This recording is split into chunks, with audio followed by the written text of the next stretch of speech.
Hello everyone, welcome back to Ways of the World, a brief global history with sources. As we continue our study of the worlds of Islam for Chapter 9, Afro-Eurasian Connections, and today we are going to focus on the making of an Arab empire. Alright, so let's start with war, conquest, and tolerance. The Byzantine and Persian empires were weakened by long wars and internal revolts, and that limited Arab expansion. They defeated the Sassanid Empire by 644 and took half of Byzantium. In the early 700s, they conquered Spain and attacked southern France. And to the east, they reached all the way to the Indus River. In 751, the Arabs crushed a Chinese army at the Battle of Talas River. Now, their reasons for expansion are the following. Economic, right? Captured the trade routes and agricultural regions. 2, the individual Arabs sought wealth and social promotion. 3, communal conquest helped hold the Ummah together. 4, religious, bring righteous government to the conquered. And lastly, the tolerance of Jews and Christian faiths. Now, conquest was not too destructive. The Arab soldiers were restricted to garrison towns, and the local elites and bureaucracies were incorporated into the empire instead of utterly destroyed. So let's look at the Arab Empire and the initial expansion of Islam, 622 to 900 CE. Far more so than with Buddhism or Christianity, the initial spread of Islam was both rapid and extensive. And unlike the other two world religions, Islam quickly gave rise to a huge empire ruled by Muslim Arabs. That encompassed many of the older civilizations of the region. So during what period of time did the Arab Empire expand most rapidly? According to the map, Islam expansion was most rapid in the generation after Muhammad's death between 632 and 656. Now, by carefully examining this map, at what places might the Abbasid Caliphate have been able to control the flow of goods along the sea and Silk Roads between Western Europe and China, India around 800 CE? The Abbasid Caliphate controlled the routes of the Silk Roads between the Eastern Mediterranean, i.e. near the cities of Jerusalem and Damascus, all the way to the region around the Indus and the Oxus rivers. They controlled the sea roads along the Red Sea, the Persian Gulf, and the Arabian Sea. All right, let's talk about conversion. Now, initial conversion for many was quote-unquote social conversion, not necessarily a deep spiritual change. And Islam's kinship to Judaism, Christianity, and Zoroastrianism made Islam attractive. And Islam was associated from the beginning with a powerful state, suggesting that Allah was a good God and have to be on your side. Now, the state provided incentives for conversion. The earliest converts included slaves and prisoners of war. Converts didn't have to pay the jizya. Islam favored commerce, and social climbers were helped by conversion. Now, the resistance to conversion among the Berbers of North Africa and some Spanish Christians and some Persian Zoroastrianisms changed things. Now, around 80% of the population of Persia converted between 750 and 900. Now, some areas, Egypt, North Africa, Iraq, and Syria, also converted to Arabic culture and the language. But there were others, like the peoples of Iran, Turkey, and Pakistan, that have Islamized without Arabizing. So they maintained their Persian language and culture, and that had an enormous influence on the world of Islam. All right, divisions and controversies. Now, there's a central problem. Who should serve as successor to Muhammad? Who should become the caliph? Now, the first 4 caliphs, known as the rightly guided caliphs, were 632 to 661, and they were companions of Muhammad. Abu Bakr had to put down an Arab tribal rebellion and new prophets. Uthman and Ali were both assassinated, and the civil war developed by 656, and even a second followed. And the result was the Sunni-Shia split of Islam.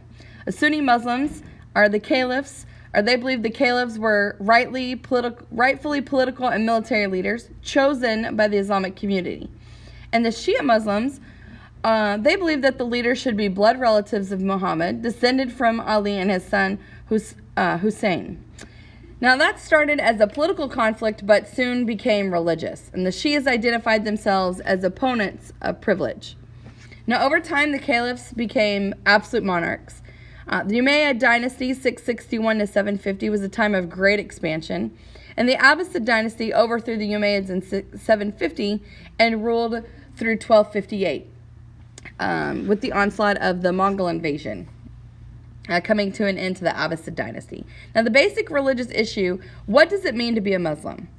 Now, the Islamic law, known as the Sharia, helped answer that question. The reaction against the distraction of worldly success is developed by the Sufis, and the ulama, or the religious scholars, and Sufism weren't entirely compatible, but there was often tension between the two approaches. All right, the Kaaba.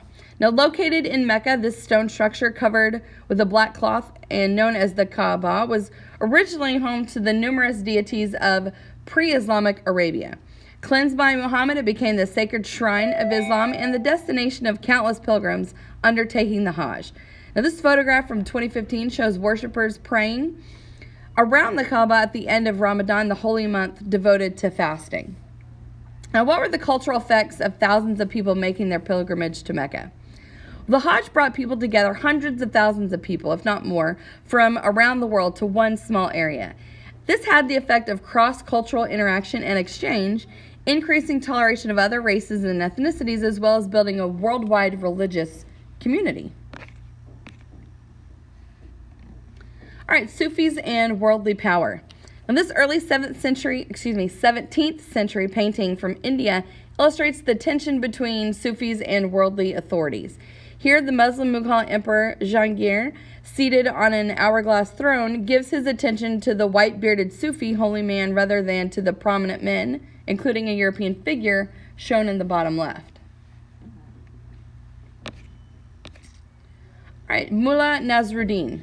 In the Islamic world, a mullah was a man of some learning, often a local cleric or leader of a village mosque.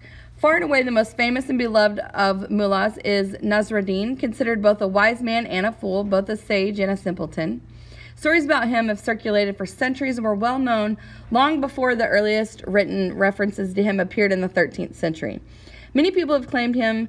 Some have sought to find a historical figure on which he is based. In the Turkish city of Aksehir, there is even a tomb and an annual Nasruddin festival where people dress in costumes to reenact his jokes and stories. In fact, Mulla Nasruddin has long been an imaginary folk character within the world of Islam, and especially among Sufis, gently expressing a skeptical attitude toward rational mind, sanctimonious posturing, human vanity, and the many faces of the ego. His tales usually take place in a village setting and highlight the limitations of the intellect, the role of humor and intuition in spiritual life, the importance of generosity, tolerance, and humility in the many mysteries of existence. The only way to get acquainted with Mulla Nasruddin is to reflect on some of his tales.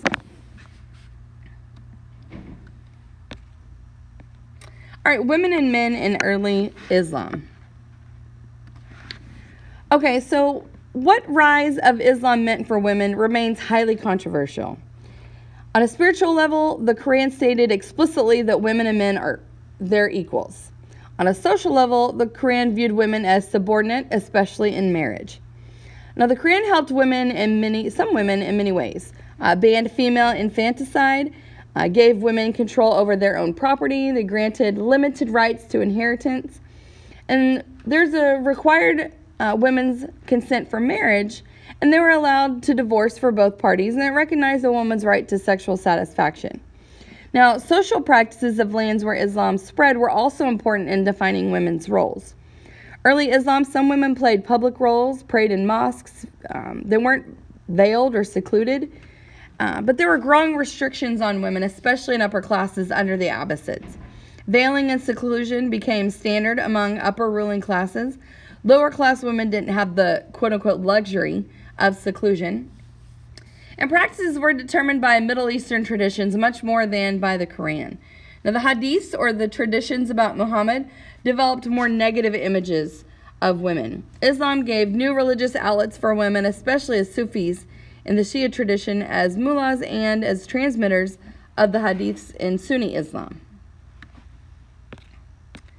All right, women and worship. This 13th century painting by the well-known Arab artist, illustrator Al-Watsiti, born in southern Iraq, depicts women sitting separately on an upstairs balcony of a mosque while listening to a sermon.